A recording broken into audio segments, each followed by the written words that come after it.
Hey, everybody, it's Scotty T from Your Comedy Minute, and I have a very special guest today. This is a very special show. I have a comedy legend.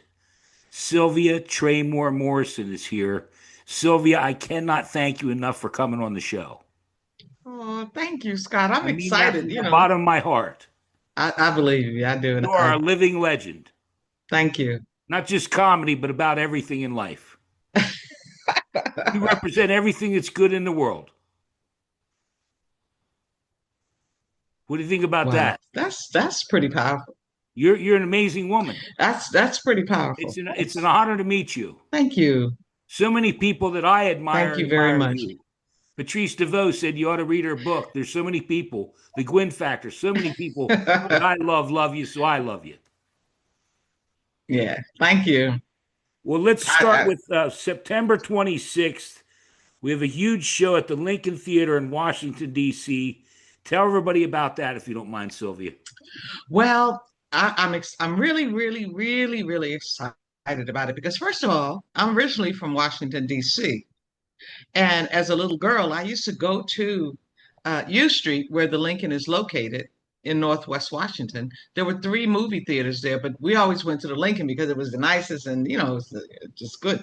So I would go to the Howard Theater as well, but I would see all the movies at the Lincoln. So for me to now have my own show at the Lincoln after I was initially scheduled to be at the Kennedy Center, Right. uh, this is a big deal for me. It's a big deal, and I'm trying to get all of Washington, Maryland, Was that the Virginia. 50th anniversary of your comedy?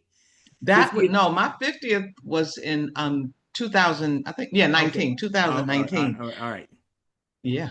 Keep going. So Lincoln Theater, September Yeah. So 26th. it's September 26th.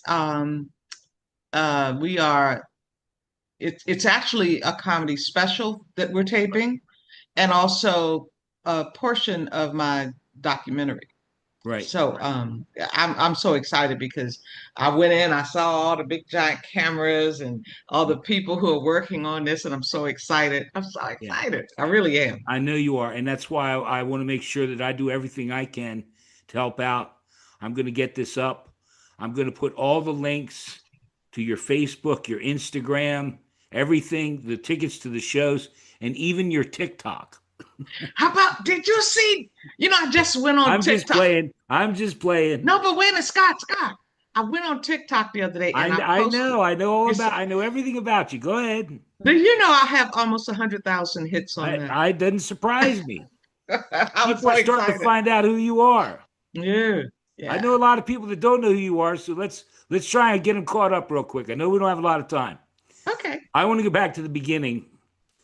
Born and raised in Washington D.C., is that right? Yep, yep. Mm-hmm. Okay. And when did you know? At least what I think I know is you started doing impressions of like your father snoring and bumblebees and stuff like that. Yes, yes, Is that how it yes. started? That's how it started. I could it was really about the crickets. I could Crickets. as a Okay. as a kid I would hear crickets and they had a funny sound, but I could do the same sound. As a matter of fact, I would do the cricket sound in my house at night and my parents thought the crickets were in the house. That's how spot on they were. And I Right. didn't know, Scott, I honestly did not know what I was doing. I Okay. didn't know what an impression was.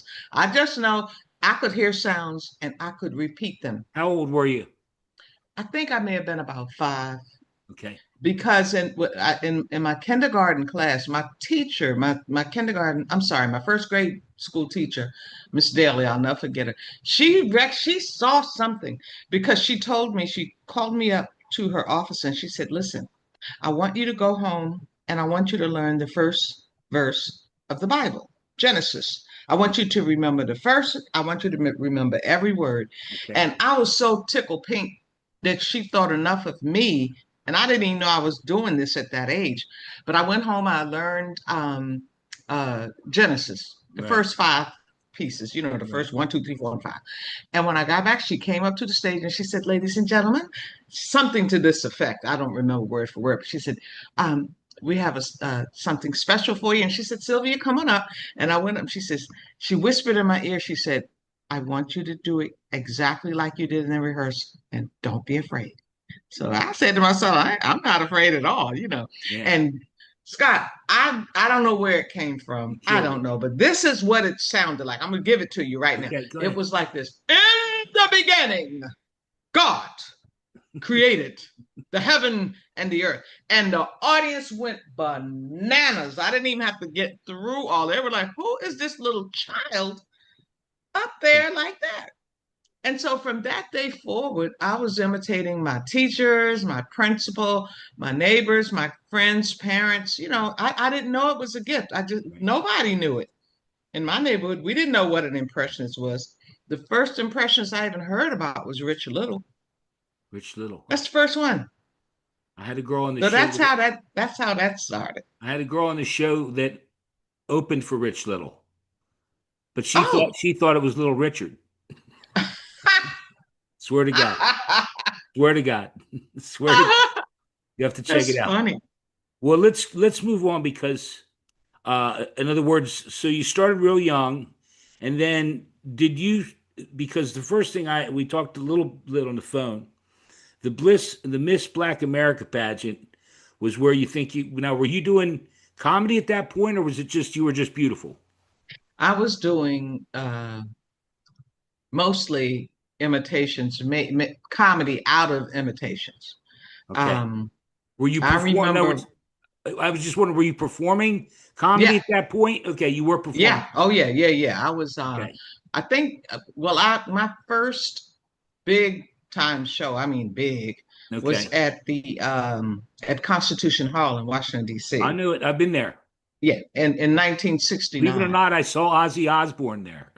Did you really? Yes, I And did. you Go know, I ahead. did Sharon. I did his wife. She's one of my impressions, but I haven't done her in so long. I have to That's go all back and right. practice Go her. ahead. I'm probably going to bring her You to want to the see my Lincoln. Ozzy impression? Scott, I'm sorry. Go ahead.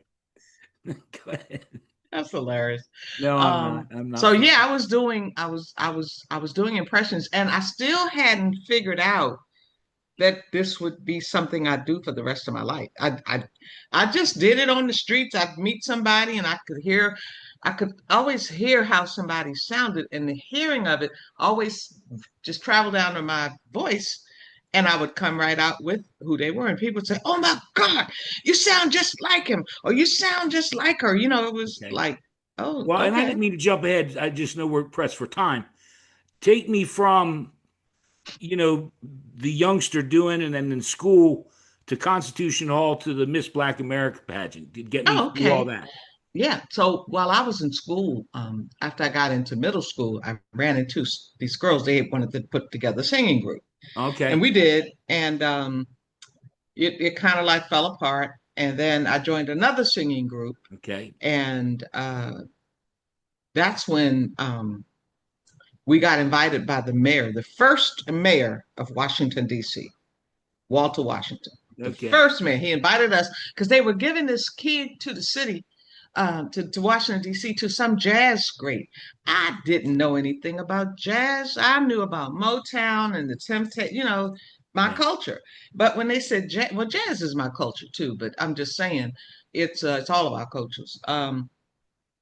I didn't know who it was that they were giving this key to. So when I got to the mayor's office, this old man, I'm just giving it to you how I my thoughts at the time, was sitting in a chair and he looked just like somebody my dad knew. So really quickly, I went over to him and I said, "Do you know a man named John Morrison?" And he was like, I don't know. Where do you live?" I said, "We live right on Corcoran Street." So he said, "Well, I'm around there." I said, "You look just like somebody he knows." He said, "I'll tell you what, when you get home, tell your dad that Duke Ellington said hello."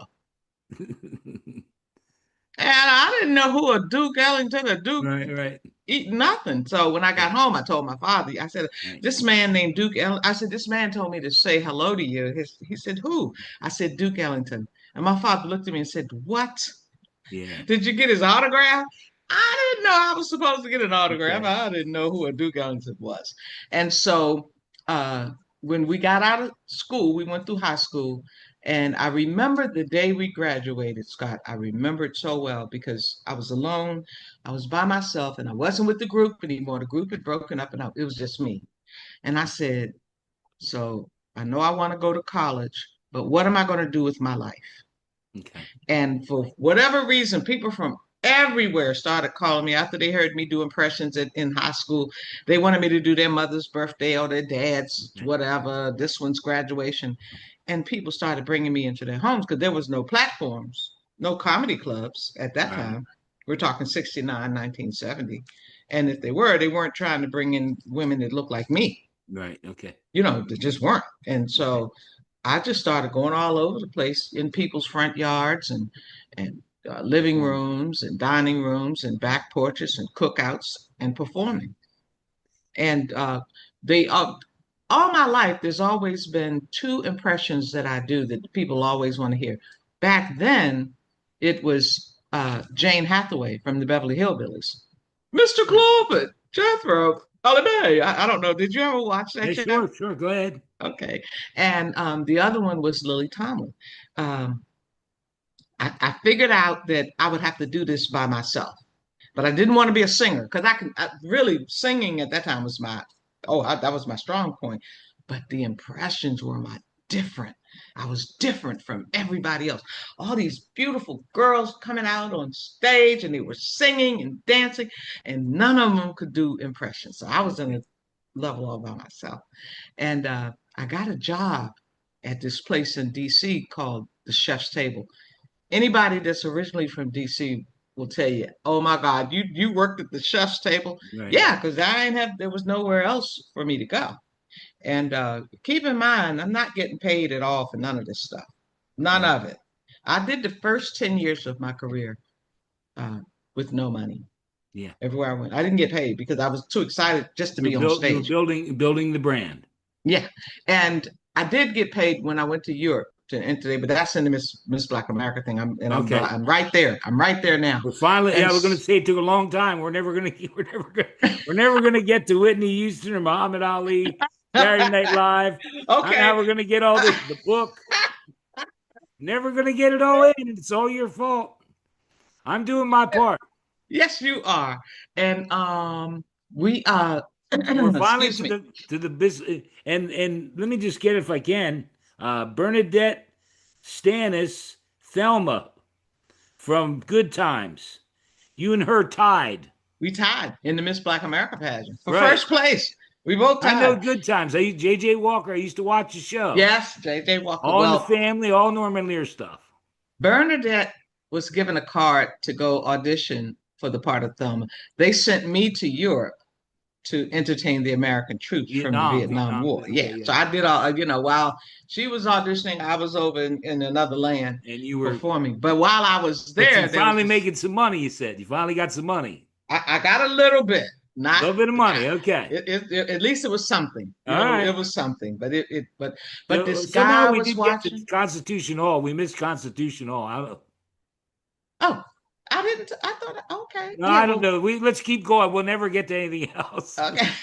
We'll never get there. Yeah, because Constitution Hall is cool. That was my beginnings, All but right. this coming We forward. love Dizzy Gillespie. Somehow we jumped from Dizzy Gillespie to I No, don't from know Duke Ellington Duke Ellington. to I'm sorry. we jumped from Duke Ellington. Well, it was right after that that I performed at Constitution Hall. Okay. And just so you know, I don't know if I posted this, but the Daughters of the American Revolution, who was Right. Constitution Hall, gave me a lifetime honorary membership when I was in the sixth grade.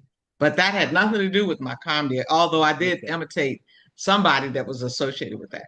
So anyway, getting back to the Miss Black America pageant, while I was in Europe, they did a lot of newspaper articles, a lot of TV over there on us. There was only two of us left in the tour, Okay. and this guy kept hearing about me. So he said, "I want to meet her when she gets back to the States. Fly her out to California." And that guy was Red Fox. Buddy of And mine quit smoking the other day. Got run over by a tobacco truck. and there you go, Scott. I know Red Fox. I know every line from the movie Harlem Nights.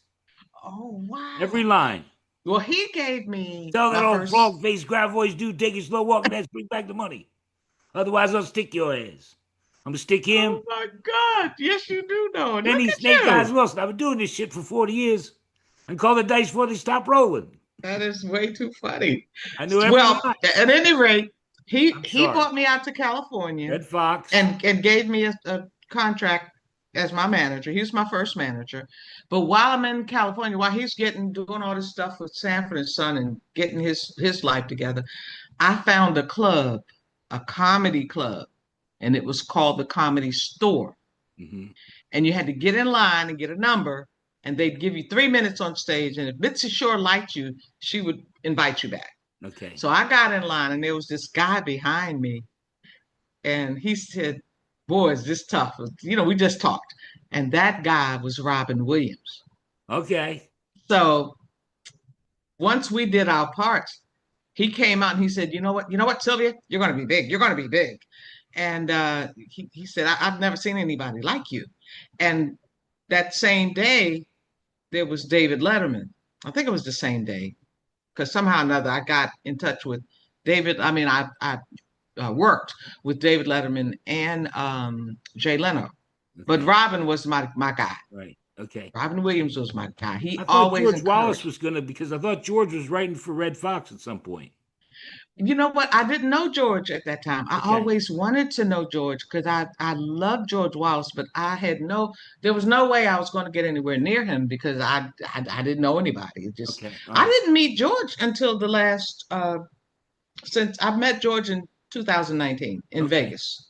I All met him, right. but Yeah, it he had was a residency always out there. one of my dreams to meet him Yeah. because I was so impressed with him. He was so Yeah. funny. He is Oh funny. God, dude was funny. Yeah. And I said to myself one day, I got to meet this George Wallace guy. Well, I I didn't just mean to have keep to. jumping around. I'm sorry. It's just we're so pressed for Okay. time. But anyway, so No, Robin we're not Williams. going to be. I don't want. No, I'm excited. I don't want you to. I'm just getting a message, so we don't have to be pressed No, for okay. time. Well, let's just keep going because Okay. okay. So we're at the Comedy Store. Robin Williams, Letterman, all these people, and just keep going. Then just keep taking me through it Yeah, because because again, I have stuff written down. Like in other words, Whitney Houston. That was a big break for you. oh yeah. Oh That was, my I mean, because God. we don't know each other that well. We talked a few times, but I worked with Whitney Houston and BMG and Right, all the right. music people I worked with. That's amazing. And when you Yeah. told me that, No, but I Whitney said, "What? Houston, that was a big break, and she gave you a dress or something. You know what? This is here's a quick run of the Whitney Houston story. So I'm at home in DC and I get a call from the promoters, and they're like, Sylvia, Whitney's in town. We don't know where our opening act is, but can you come down here to the Warner Theater Okay, and the Warner open for Theater, yeah. her?" And what? Whitney Houston? Of course I Right. can come and open. And I went down there and oh my goodness, it was my day. It was my day because I got three standing ovations, three of Okay, them. right. And she comes back and she says, "You know what? You know what, Sylvia? When I go on the road, I'm gonna take you with me." I'm like, okay. Thank you, Whitney. I would really You didn't appreciate it believe because her. dude, who's going to believe Right, that? right. But lo and behold, she called me, Scott. She called me and said, well, she had her people to call me Yeah. and said, "Can you be here this evening in New York?" She was in New York on Long Island. And I was like, yeah. So I headed up to New York and here's this a funny part. I'm just recently telling this funny part because I didn't realize it at first. I had a great show that night. She loved it. And this guy comes up to me and he says, "Well, we'll let you know if you're going to continue on with the Okay. tour." And I'm like, "Let me know." Whitney told me that Yeah. I was going to be on the tour with her. And that guy was Clive Davis. Yeah, Clive. But I didn't know it. And I Yeah. didn't know it up until here, in this day and time, because that was in 1986. But the beauty of the whole Whitney Houston thing is they wanted to add another act. They wanted to put someone else in, and she made it clear, no, Sylvia opens, I close.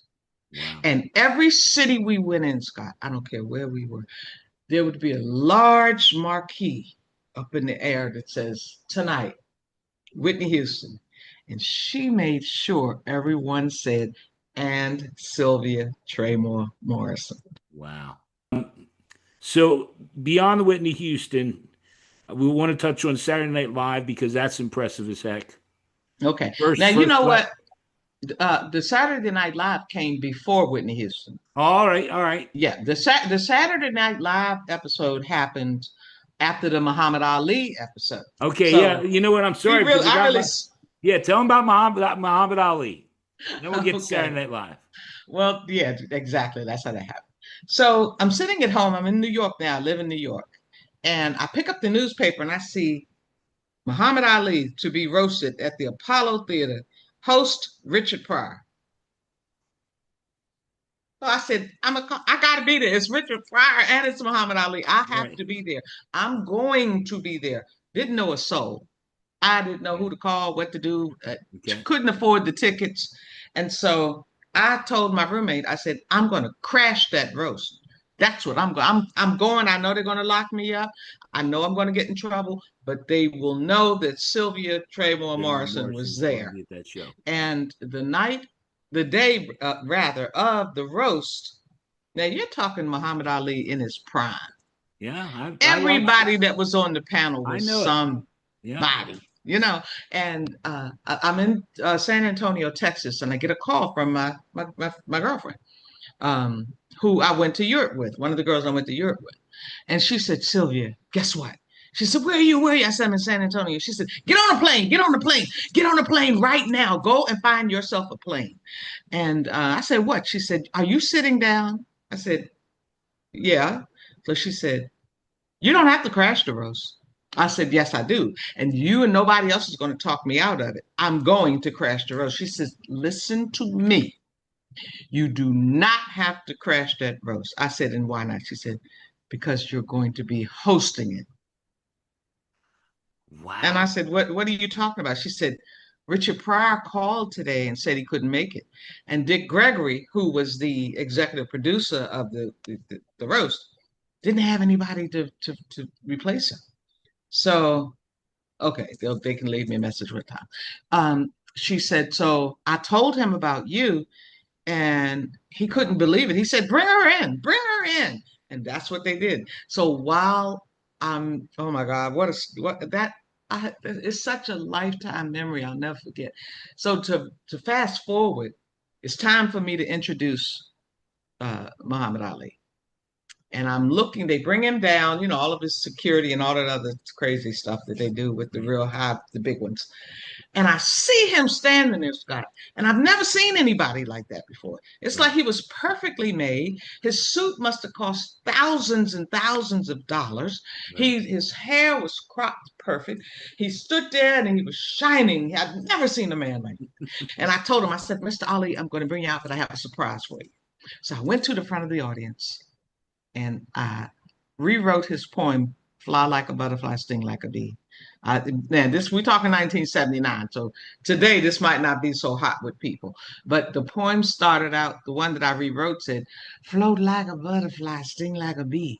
I hit him so hard, I turned a he into a she." And he absolutely loved it. So when I came out, he grabbed my hand, took me to the front of the Yeah. stage, and held it up and said, "You doing me? A woman doing me? That's awesome." And I mean, it was one of the moments of my Yeah. life. Yeah. As a matter of fact, I had to introduce everybody on the panel: Harry Belafonte, Jim Brown, ball players, That's Muhammad singers, Ali. just everything. So when it was over with, I went and sat down, and Garrett Morris from Saturday Night Live Right. comes over to me and he said, "Oh my God, my boss would love to meet you." Wow. That's how that Yeah. happened. Okay. And All right. he said, I want you to come over to NBC. I'll have a car pick you up and we'll talk to him. And sure enough, they sent the limousine. You could not tell me nothing Yeah. that day I've when been in they a limo sent or that. two. I've been in a limo or two.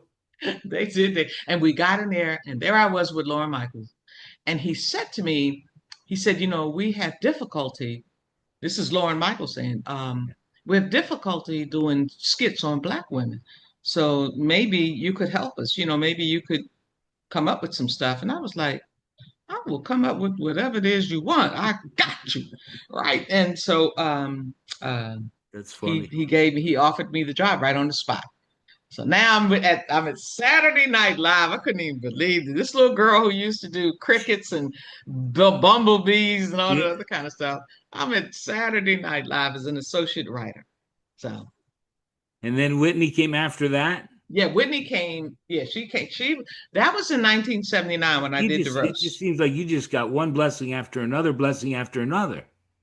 And Scott, and a lot of the stuff people don't even know yet. I even haven't even had a chance to share Okay. it with me and Patti LaBelle and Oh and yeah, I uh saw that. I Cher. some yeah. It's just so much stuff, and it's like they treated me so bad in the beginning because I didn't even tell you about any of that stuff. Yeah. I didn't. You do know I didn't get paid for 10 years. Yeah. I didn't get paid for 10 years, except for the when I went to Europe to entertain the troops. Okay. But every place there was nowhere for me to perform. There's Yeah. nowhere for me to go. There were no comedy clubs that would let me in freely. Even the two that are in Washington, D.C. I did a place called the Comedy Cafe. Elaine Boozler was coming to town. And A yeah, I lot of know. people know this story. I love Elaine. And the club owner said, "You want to open for her?" And I said, "Yeah, of course. I get a stage and I get to open for Elaine Boozler." Lane Boozler, yeah. Yeah, so and she's just everything. She's Yeah. everything. And so we did the show and she and I talked like comics do. And so I knew to go to the bar because that's where all the comics got paid. Yeah. And I sat there and the owner said, so what are you drinking? So I said, Dan, I don't drink. He said, well, you got to drink something. And I said, okay, well, I'll take a Coca-Cola.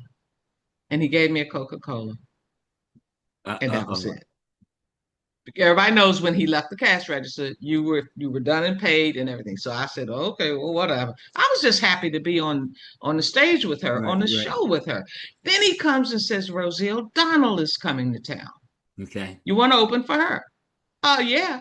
And to make a long story short, I got paid that night the same Coca-Cola. I mean, not literally the same, but a Coca-Cola and a $5 bill. Wow. That's the first time I got actually paid for doing comedy. That's incredible. That's Yeah. incredible. And at the time, I didn't care. I was just excited. I get to open for Elaine Boozlin and Rosie O'Donnell. Wow. But after that, the game changed. All right. It didn't change, but it started to change. Yeah.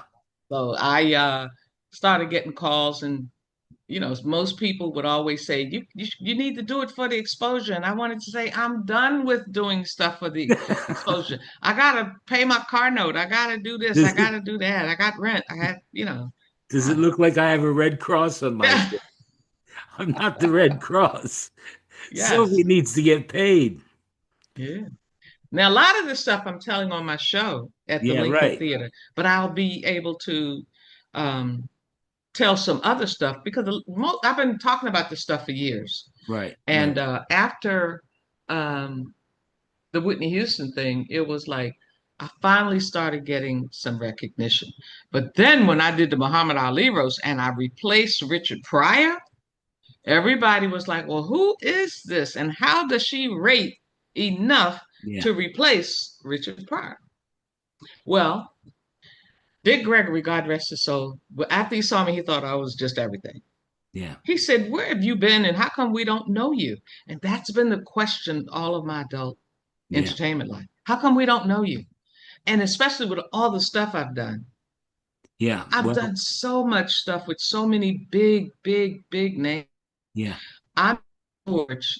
Uh, I was hired to host the Play Awards in Las Vegas, Nevada. And I wanted to go see George and meet him because my friend Chris Thomas knew him well. And I also wanted to go see Monique. yeah. So a friend of mine was going to see Monique. He was going to give her a couple of minutes on stage. I said, boy, they didn't do that back when I was coming up. So I went to see him first. And I'm sorry, I went to see Monique first. Right. And while I'm there, Rodney Perry said, wait until Monique meets you. She loves history of comedy. So she came to me afterwards in tears. She said, Miss Sylvia, I'm so sorry that I've never heard of a Sylvia Traymore Morrison. Right, right. She took me backstage, and Yeah. that's a really good story. But then um, the last show, I'm on stage, and in walks George Wallace. All right. Scott, when I tell you, it was almost like my life's wish, dream, or whatever came true. So he comes in, I guess, with his manager or whoever he was, and they sit down. This is George Wallace sitting in front of me, I've watching had that me. experience. George is a presence. Yeah, George he is a is. presence. He is so. So when I'm done, I get a standing ovation. And I head back to the dressing area, and who's right behind me but George Wallace? Yeah. And I turn around. He said, who are you? How come I don't know you? How come I don't know you? And I was like, well, you know me now. Yeah, You we're know buddies me now. now. Yeah, that's And great. he said, Sylvia, I have a show I'm doing in your hometown, and I'd love for you to do it with me.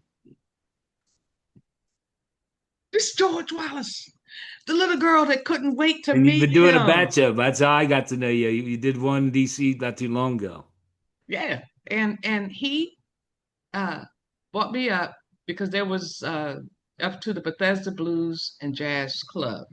It's changed its name now, but the club didn't have anything to do with it. They had two comics that brought legends and veterans in every month. Right. And for 5 years, they never would invite me. Never, not one time. Big names, but I don't, I don't throw people under the bus like that. I should, but I don't. I don't. Um, so George, I said, so where is it? He said it's at the Bethesda Blues and Jazz Theater. I said, Oh oh my wow. God. Oh, Oh my beautiful. God. So I told him the story. I said, for 5 years, they never invited me. He said, well, you're coming up there with me. That's And great. That's great. from that day on, we've been best friends. Good. Real quick, book called Almost There, Almost Many Hmm. Faces. I wanted to at least mention that. Thank you. Well, I wrote the book As because I mentioned, Patrice DeVoe is a big fan of yours. She said, you got to read the book. yeah, So as soon she as I sent, learn to read, I'm going to read it. oh. As soon as I learn to read, I'm going to do it. Soon as she learned to read, okay. All As soon as I right. learn to read. Well, she sent me a note and she said, Miss Sylvia, I couldn't put it down Yeah. because I get very You're an detailed. amazing woman. You're an amazing woman, plain and Thank simple. you. I Plain appreciate and that, simple. Scott. I really Plain and do. simple. Well, we were about out of time. We don't have a lot of time. I want to ask you about the fish sandwich in New York.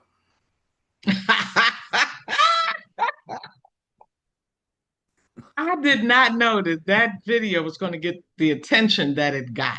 It wasn't even Scott, fish. It wasn't even fish. It was just breading, just flour flavored up. oh boy. I Yeah, knew I was in for some kind of treat, something unusual and something weird because I hadn't been back in New York for years, right. years. So I actually took a bus. I haven't been on a bus in years, and I know, I know, I know everything. I know it's everything. like, oh, dear, I Can't you love tell, you for Scotty that. T? I I'm love on you for point. that. Yeah, You're on your so comedy minute. This is. I'm a know-it-all. Somebody said that to me. Said, Scott, nobody likes to know-it-all. I said, I know that. well, when I get off the bus, it's like 3 o'clock. The show doesn't start. The doors don't even open until 7. Yeah, So here I am in New York. I didn't get a hotel room, any of that, because I was going right back home. I'm just in DC, hop on the yeah, bus and go right back home. So and I see spot open. It's the only thing that I saw that was open. So I went across the street, and I didn't know if they were open or closed. Nobody was there. right. It was like this is the deep of the story. And I walked down the steps and I saw this Asian man, and he said, "Can I help you?" I said, "Okay, yeah, I would like to have a fish plate." And he said, "What kind of fish?" I said, "Whiting. It's good." So he said, "Okay." He told me what I owed him. No credit cards. You had to I have was just cash. teasing. Yeah, they can watch it on Facebook. Yeah, basically, you got a fish with Yeah, no fish. yeah, they can watch it. But he had it was smelling so good. I couldn't wait. I said, Hey, nowhere to sit, nowhere to eat it. You just have it in your hand. So I sat on my suitcase outside and it smelled delectable. It just smelled like, oh my God. right. So I opened it up and I got a piece of fish. It smelled so good. So I took a bite and it No was all fish. crust. It was all crust. Got it. I took another bite. Now that's about a quarter of a way into the sandwich. Right. No fish. So then I noticed it was skin. It's I said, just fish. well, how did they get the crust with the skin? Then it hit me, it was flour. They had Yeah. wet the flour and put it around the skin. Gave you the Jesse James on the fish sandwich. Oh, and I had four pieces of skin. I had four pieces, and I was like, God, dog, Well, this is look, I crazy. know you're really pressed for time, so we're going to wrap it up. I'm going to tell you that I love you, Thank and I you. want you to come back. Maybe come back after the show Okay. if you Okay. want. Yeah. If we have And time, we that's can what I do. was going to say to you in Yeah, my okay. apology. Well, I was, look, do me a favor. mm-hmm. Tell the people, say, hey, this is Sylvia Traymore Morrison. Watch for my interview on Your Comedy Minute, and don't miss my show on the 26th. Do all that real quick. Okay. Do a Hey, commercial for everybody. Scotty T. Say, oh, let me tell you something. I have a newfound love for this man, Scotty G. So I want you guys to watch his podcast and share it with your communities. Share it everywhere for What's he us. called? What's he called again? Huh? What is that? Say it again. What's my show called again? What's your who? Your show? My show. Yeah. What's it called? Your Comedy Minute? Is that what it's called? Your comedy minute with T. With Scott T. Yeah. Your Scotty T. comedy Your minute. Comedy Minute. Sylvia Traymore Morrison. September 26th, Lincoln Theater. Get your tickets. Go see this woman. She is absolutely amazing. I Thank love you. her, and I hope to have her back on the show again real soon. Well, I'm going to be bugging you to come back I'm because not. I will never stop you from coming on my show. thank you. Thank you very much. So I'm glad you told them the date again, and thank you for I'm going to having put me. all the links and everything. Let me stop the recording so we can spend a minute or two off the air. Okay? Okay, all right, you How got it. we do? We do okay?